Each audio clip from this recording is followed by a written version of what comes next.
Alright, today we'll be looking at One by Andrew Chumbley, Xoanon Publishing.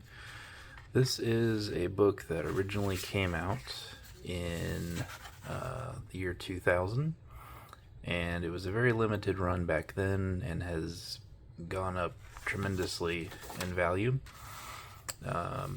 I was not expecting to see Xoanon re-release any books, but I am excited to see that they have, I'm assuming, started with one, and maybe in the future, not to get my hopes up or yours, but hopefully we will see more books re-released by them in the near future, because if you have studied these books for any length of time, you know that their value is astronomical in a lot of cases, with some books being $500 to $2,000 or more if they're limited. So having this come out is a great sign in my opinion. I know that a lot of the distributors were expecting more copies from what it sounds like, and some of the prices have already gone up. But at the time of recording, Miskatonic Books, which is where I got this one, had one left, maybe more. So if it's one that you're on the fence about, or if it piques your interest, definitely go ahead and pick it up. So the book is very short, and it is very much a singular topic, which is the well, it starts out, I should say, with a retelling of an old East Anglican ritual about a toad, where you would catch a toad, basically crucify it on a blackthorn plant, and then from there, once the frog, or the toad I should say, has died, you would put it in an anthill, take it out, and then proceed to follow the rest of the ritual under the proper conditions of moonlight and the stream, and you'll see one of the bones goes up the stream, and the magician's job is to capture it, perform a few more rituals, and then it's yours to basically use in your practice. So judging from that very quick rundown, you could probably get the idea that, again, while the book itself is very very limited in its actual content, it does go into a lot of detail, and it's the retelling of Chumbley and what he did with this ritual. So you're not going to get a lot of historical context other than a summary of kind of what I just mentioned, and then he goes into some prose and poems, I could say, and then he gets into the ritual and how it occurred for him.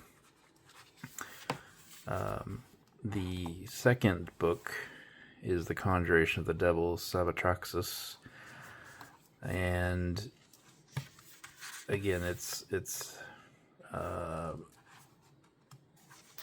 if you've read any of the Xoanon books, it very much is a encrypted type of reading.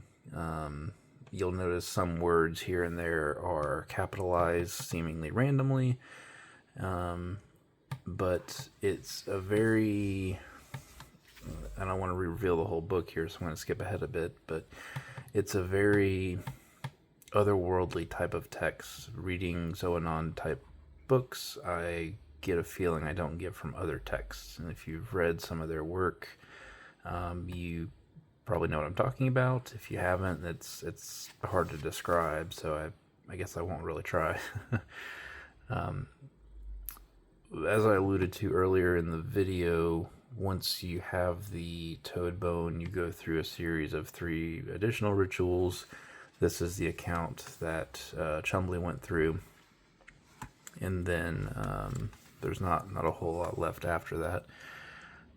Just some information on the end here about the editions that came out this time. This is number 409 of 777.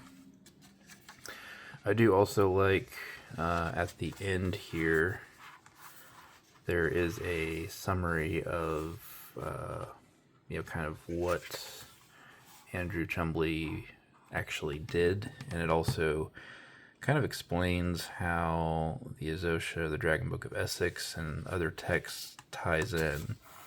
And while this may seem kind of a random read, it does a great deal of really confirming how committed Chumbley was to his work. And I think it's quite the piece of history within modern day occultism. Again, for those who don't know, I think I've mentioned it before, but Andrew Chumbley did pass away several years ago now. So seeing this book again be released, again, is more of a dedication to his work, I think is something great. And again, you're not going to necessarily do this ritual yourself unless you really want to, and there's not a whole lot beyond kind of the highlights that I just went through, but if it's something you want to have for your collection because of its impact on the modern day occult circle, albeit a rather limited group, definitely feel free to ask any additional questions you have and pick it up if you're interested. Thanks.